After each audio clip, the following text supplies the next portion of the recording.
Coolio. What's up, everybody? Hey, Google, turn on all the lights. Hey, Google, turn on all the lights. Oh, turning on 7 lights. Oh, it looks like 33 lights are available. Blurry blur. Okay. That's it. Cool. Let's see here. This is good. This is good. Maybe a little closer. All right, everyone. SEC1337, week 5, infrastructure security. So, some people like to lump network and infrastructure security together, but truth be told, there's just too much material, and honestly, to be able to just do that. So I'm all about separating them, because when we talk about infrastructure, we're talking about everything up from physical infrastructure, like the bare metal, all the way up to containers and beyond, container orchestration. So I'm going to walk you through the ways in which to secure. Oh yeah, also I have this cool ass microphone so I can get visual. Tell me what you want, what you really want. No, I don't actually need this for the talk. Maybe I do. I'll use it. Anyway, okay. So no, it's about. All right. I sound fine without it, right, Zach? Out there. Yes. Sorry, I was muted. Okay, so let's talk about how do we secure physical infrastructure? Well, as you know from week 3, it's really hard to do physical security because digital exhaust is everywhere. So let's just talk about our defense in depth, right? SEC1337, week 5. Not as cool as the blue board, but it'll do. Infrastructure security. Happy Mother's Day to all the moms out there, human and animal alike. A special day. We love our moms. May 12th. Okay, so physical infrastructure. We need to do things like, put locks and gates around our infrastructure, rack mount cages, right? So gates with, multi-factor authentication. So require people use biometric, to get into the cages. Then the racks themselves should have locks, locks on the racks that house the actual servers and infrastructure. So locks on racks. And then, we should also be alerting and logging. We should be logging all the access in and out of this facility. So if it's our own data center, if it's a co-located facility or whatever, log and monitor and send all this stuff to our NESIM, security incident and event management system. Send the SIM. Okay, and then when it comes to the actual servers themselves, there's things that we can do, like we need to encrypt all of our disks with something called FIPS, which is a Federal Information Processing Standard 140-2. So use this thing called a hardware security module. And this is like a physical key, kind of like a YubiKey, but it's kind of the next level up. And it goes into the device and it cryptographically secures the disks and the infrastructure. So an HSM enforces, FIPS 140-2 encryption. So full disk encryption, so that if somebody were to get into the data center, take our disks and try to clone them or access them, they wouldn't be able to because they're encrypted. That's key, because you're going to have physical attacks against you, nation state or otherwise. Then for the actual hardware itself, you want to keep what's called the firmware updated. The firmware is really the interface between, when your hardware talks and boots initially, to load your operating system. The firmware kind of coordinates everything with the BIOS. So updating your firmware makes you less likely to be susceptible to side channel attacks and various types of physical hardware attacks. Firmware patched, that's important. You also want to If you have this thing called, like with Dell, it's called iDRAC, or, basically remote access. If you do allow remote access to the data center, because there's a way, like not everyone needs to be on site all the time to physically manage infrastructure. So if you do have remote access, protect that shit like you would either zero trust or VPN. Don't just allow like anyone to connect in. Don't have your network be Swiss cheese so that anyone can access the iDRAC interface. Because when you're in the iDRAC, it essentially gives you the simulation of direct access to the hardware. And so lock this down by IP or require authentication. Again, follow the zero trust model of security if you do allow it. And I recommend it because not everyone can just be available to deploy to a data center in Japan. Ad nauseam or whatever the hell I'm trying to say, ad hoc. And then kind of key to this is really, especially for servers, do not block all USBs. I recommend using epoxy, honestly. Like, don't just block them in the BIOS because, Bash Bunny can jump that thing. Block USB completely with epoxy or something that literally physically, like, unless you have a reason to use USB, which I don't think you do, you probably don't need USB, epoxy or some material. And then one of the other things is use network security, EFGH. So air gap. I kind of mentioned this in passing, but didn't really explain what an air gap is. Like, if the computer doesn't need network access or internet access, put it in an air gap network. So it can't really communicate anywhere. In fact, if it doesn't need to communicate with other systems, don't allow it. Use your network security from last week. Block east, west, north, south traffic. Air gap that shit so that literally, there's no way to network it. Now there's still ways to cross over. So normally if it's air gap, people would start to look at stuff like USB, right? Any sort of other means into the system or Bluetooth. So if you can disable all of these other ways in which digital exhaust is emitted, you're going to prevent the ability to do these side channel attacks. So that's kind of how you need to look at it. Cool. That's infrastructure security, and that's like I said, this is basically bare metal. This is it for managing our infrastructure. Now you kind of go layer up. Okay, so back in 2000, I want to say 7 maybe. Let me grab an eraser. Oh, it's right here. 2007. VMware really was the first company to come up with this idea of virtualization.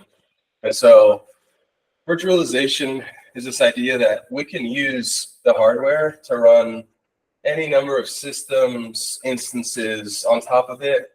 It's way better than just installing like Windows Server on one system because the resources are not 100% utilized. You don't have disaster recovery. You don't have redundancy. There's a lot of like weaknesses, and it's just an inefficient use of our resources. So virtualization kind of goes and creates something called a hypervisor. And a hypervisor like sits right on top of the hardware, the hypervisor, and then it allows you. So an example of this is VMware ES6i. There's also KVM, which is open source, and this essentially orchestrates on top of it all the other systems. So with this hypervisor, you can spin up, say, okay, I need 4 Windows VMs, Windows Server, what is it, 2022, if it's even out. I need like 4 Ubuntu VMs. So they all share the underlying resources, and the hypervisor helps to schedule resourcing, allocation. It gives you direct access to raw storage, which is also great. So if you use a storage area network like a SAN or a NAS, a network attached storage, these all access it and you can share it. It's just such a better use of your time. And if you even look farther ahead, which we'll talk about in a few slides, at like the AWSs and the GCPs, when you use infrastructure as a service, all they're doing is virtualizing, right? So they're providing you access to virtualization as a service. That's essentially all it is. So we need to look at this as, all right, so how do we, basically, we need to protect the hypervisor, right? So in a similar way, make sure that the hypervisor is updated. So you're running the newest version of ES6i, updated hypervisor. Make sure that you run ESXi with least privilege, like the actual account that requires access to hardware and software, and also storage. So, least privilege, service account. When it comes to accessing disks and data, be very specific about what you can do. Should you be able to read data for this VM? Are you just mounting a storage volume, or do you need to write data? Be very explicit in the way that you map storage. So, again, it has to do with least privilege. So the minimum permissions for storage and so on. Yeah.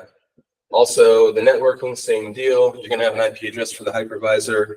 Don't just allow anyone to just connect to this thing willy-nilly. You're going to need, you might have some people needing to connect an SSH in, because this is actually going to be a service. It's going to be like a machine running on port 22. So limit access to the actual to the ESXi hosts. And then a layer above, you're going to use an orchestrator like VMware's vCenter. That's to manage hosts. It's all about abstraction, but limit access to hypervisor. Network security is key again. So that's the basic stuff for the hypervisor.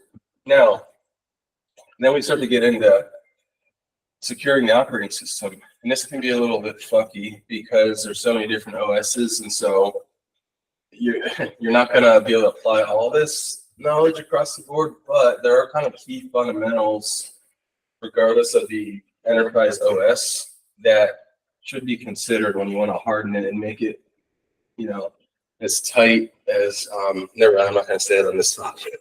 Anyway, so the operating system. Let's talk about operating system security. So most of you know, on your own level, you've got your Windows, your Mac, your Linux.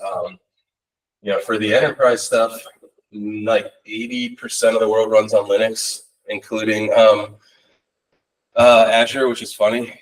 Satya Nadella, their CEO, basically just said recently that more than 50% of Azure is running on Linux. So this was a company that was totally non-Linux in 2013 when Steve Ballmer was there. So run it.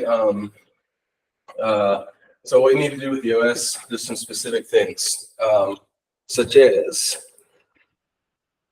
the OS is the interface between the hardware and the software, right? So if you want to run applications require resources to the hardware. The OS is the orchestrator, it's the interface, it's the kind of brains, it's the conduit to everything happening in the system. So what do you need to do to protect it? Again, you encrypt all disks. So on the Windows world, you've got BitLocker for servers. You've got encrypt all disks. Linux, you've got what is it, LVM or something? I don't remember. Encrypt all disks. It's escaping me, but there's also VeraCrypt, which is across all OSs. VeraCrypt is really cool. It allows you to create specific protected OS volumes, and this has to do mostly with if somebody were to seize your systems, the government or someone, they couldn't force you to provide evidence because these volumes don't even exist, and so there's not like they could force you to give out the encryption key.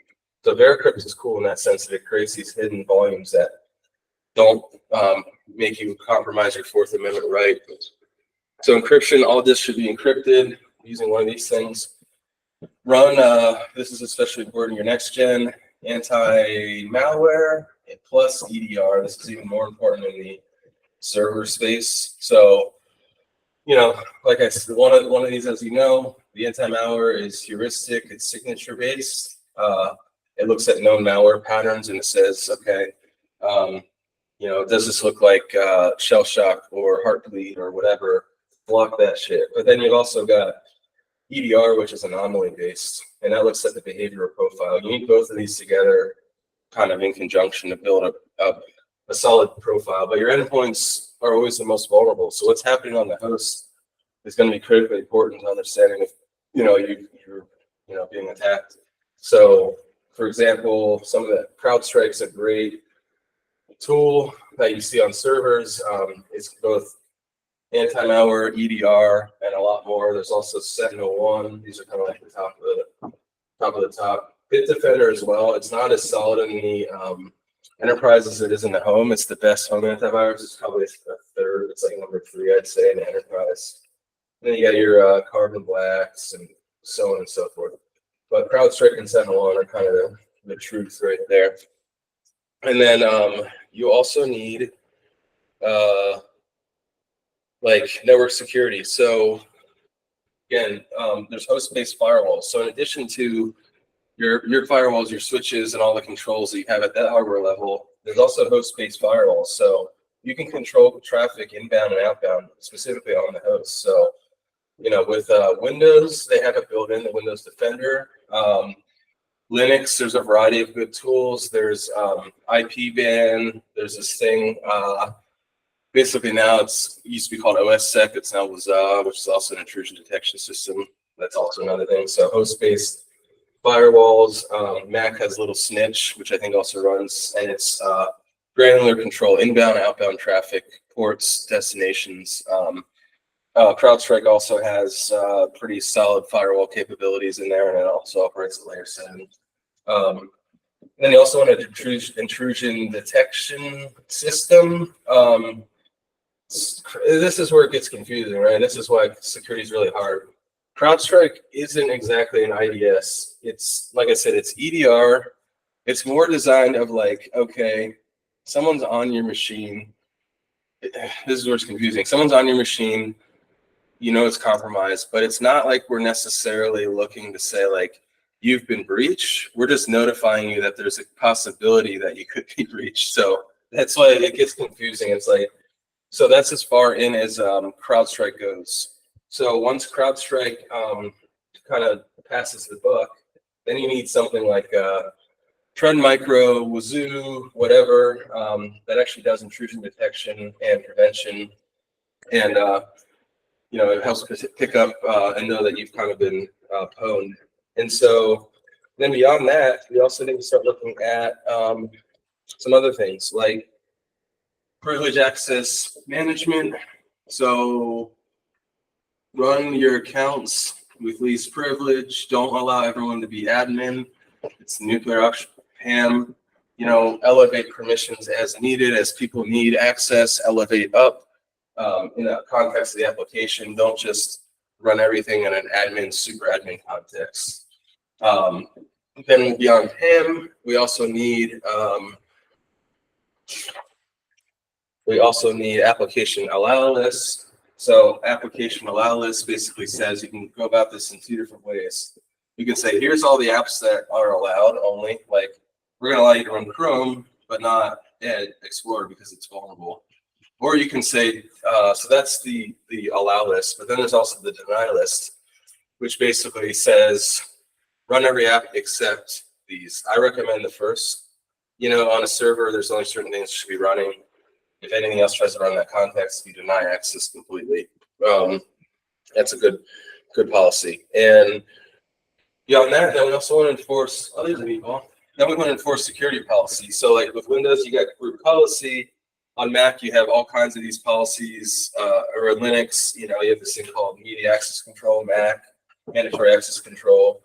You know, you can enforce policies based off of known good configurations using like a benchmark from CIS, Security Information Center, and any number of different things. So enforce security policies. You know, Windows, like I said, Intune for servers, group policy required. So for example, it'll say, okay, lock the screen after 10 minutes, only allow NTLM v2, disable NTLM v1, don't allow us to v1. Those are all security policies that need to be enforced. And then the last bit is define your infrastructure as code, which is known as IAC. If you do that, if you write everything as code, you ensure consistency, you prevent configuration drift, and you eliminate the chance of special snowflakes appearing. You know, those are the machines that are out of our purview that, oh, the developer needs to spin it up, but for some reason they can't follow the standards of Terraform. Bad. Don't allow that, because that's when these exceptions come in.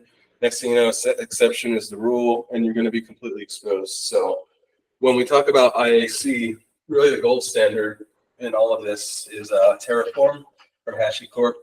I go to the Church of HashiCorp every Sunday. I believe a lot in what they do. So they found a way, and the thing with them that I have a lot of respect around is that they came up with the right model for freemium. They give you everything for free. Now, if you want to pay for services and support, you can, but it's the right kind of freemium model. They say, hey, if you got the will and the time and the energy and you want to run this stuff yourself, go for it. So Terraform is the truth. So Terraform allows you to basically define declaratively how your infrastructure should look using standards and templates. It's written in this thing called HashiCorp Common Language, HCL.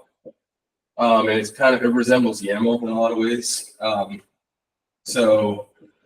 YAML is easy to understand. And so this allows you to interface between all the different infrastructure providers, Amazon Web Services, Azure, Google Cloud Platform, Meatball Cloud Platform. Hi. All the different things. So it's really easy to use. Like I said, it prevents configuration drift. It also allows you to automate. You can deploy thousands of systems in AWS at once using Terraform. It creates auditability and it creates accountability. You require people to go through GitHubs using this thing called GitOps, which is a whole philosophy around peer review and approvals. Use Terraform because otherwise you're gonna have special snowflakes. Okay, so now we're gonna go a level above operating systems and virtualization and this fun world of containers. Okay, now containers they contain everything you need to run an application, independent of the OS or hardware. So you may have heard of Docker. So if you go to Docker and you look at, okay, I want to run a container of Kali Linux. We can install Docker on any machine, and it's going to allow you to deploy a full environment of Kali Linux on top of Docker. And no matter what hardware, OS, it's amazing. So Docker allows you, it's a self-contained environment, has everything you need to run the application. And this was revolutionary. Docker came about in like 2013, completely changed the game because it allows you again to further optimize utilization. So you can run a ton of containers on top of one virtual machine, right? And you kind of get into it because then when you go a step above, then you get into the fun world of Kubernetes, which is a big, wild mess spaghetti salad. So Kubernetes is a way to orchestrate like thousands of containers, with clusters and pods, and it has its own DNS. It's got its own proxying pods, and it's cool. I mean, it allows you, like I said, to run like thousands and thousands of containers on specific clusters. But it does get complicated. It requires someone that's actually knowledgeable in administering and securing Kubernetes. There were some security issues with Kubernetes for a while. Like you could hit the API without authorization or authentication and grab a service account token and then map raw storage volumes or, connect to any sort of file share, pivot between pods, any number of things. So this is a whole rabbit hole. So that's hard to secure. And then Nomad is another HashiCorp product, and that's one layer above Kubernetes. And Nomad allows you to orchestrate Kubernetes at scale. And so if you're defining IAC, highly recommend, the more HashiCorp products you have together, the better. So like if you use Terraform and Vagrant and Packer, and then you use Vault, which is for secrets management, and Nomad, you're going to have a really cohesive. And then there's also Console, which is their service mesh networking. And that's a layer 7 network security approach. So I'll just briefly touch on that. So layer 7, instead of using source IP and port and all, it uses mutual, what's called TLS, transport layer security. So it uses certificates and then access control lists between hosts, and it does dynamic DNS as well. And so this allows you to connect, say, and this kind of goes into microsegmentation from last week. So if you want to have this group of app servers only talk to this group of database servers, you don't need complicated source ports, IPs, whatever. You just put them in a group based off an Apple ACL and mutual certificate client exchange. So that's pretty damn cool. And yeah, there's more to it, but I just gave you a shitload of rabbit holes to jump through. So I flew through that. Thank you all. Anyone out there, questions? People, where are you? Should try to come in a few times here. Can you hear me? Yes, sir. Hey, hang on. The Wi-Fi is very all over the place here. Um, you were going over containers. I'm actually very interested in learning more about how they're constructed and how it works across different operating systems. Yes. How they're and how they're packaged and stuff. Yeah, because it's like a universal format. Is that what you're saying? Yeah. So if you look at Docker, for Mhm. example, there's a manifest file that you'll see with every container that basically says like, okay, do this, this, and this. So Docker will go and it'll grab, okay, here's the operating system, right? And this is all in YAML. And so it's an easy format. It's a standard format. And it'll say, okay, install this OS, install these packages for the OS, configure these ports, right? It kind of goes through this list like a very algorithmic list, and it says do all these things and then launch the container. And so I can send you a couple examples, but it's really cool. And similarly, like for standardization, Kubernetes uses YAML as well, which is kind of just a standard language for declarative, infrastructure and such. Okay. Yeah, so YAML is easy. Once you understand the format for YAML, it's like, it's specific syntax, but it is easy to read. It's very easy to read, kind of like Python in that sense. Okay. Yeah, so I'll send you some examples. Yeah, could you shoot me a couple? I'll try and take a Yeah, look. it's boss-like. I mean, yeah, like I said, right now you fire up Docker on any OS and you can run an entire environment of, Nginx, Apache, Security Onion, like your next-gen firewall, literally like in a container, and it's awesome. But like there are trade-offs. Like containers aren't the end-all. There are some situations, mostly like databases, where they should exist in bare metal or on specific operating system, not virtualized because of performance, because of the IOPS. You have a lot of read-write operations, and containers are not really designed for that level of throughput. Got you. So they're more just for like ease of accessibility, but they're not the most optimized for like constant in and out usage.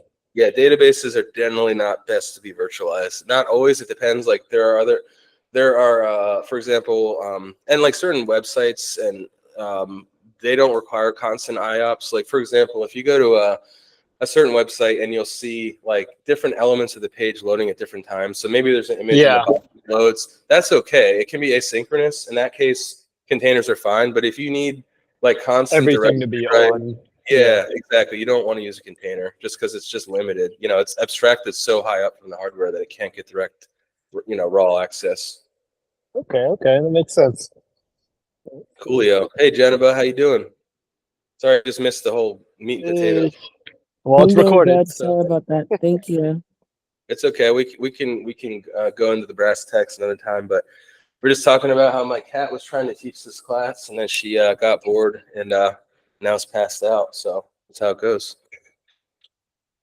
How are you doing? Oh, love her. Where is she? She's sleeping now. I'll find out. But yeah, happy 40. It was Jennifer's 40th yesterday. Oh, happy birthday! Thank you. It's actually today, but I had a little gathering yesterday. Thank you. Excellent. 40 going on. The world is blessed. Yeah. Thank you. Well, we'll party next week when I'm up. Like Wednesday, we'll get together. All right. For sure. Cool. Well, it's Mother's Day, so there's my cat. So I'll let you guys get back to motherly things, but thank you. This is week 5. Next week will be about cloud security. So we'll be talking. That's the most exciting for me. Yeah, Amazon Web Services, Google Cloud, Azure, all the security stuff. So like CloudTrail, GuardDuty, AWS Config, asecure.cloud.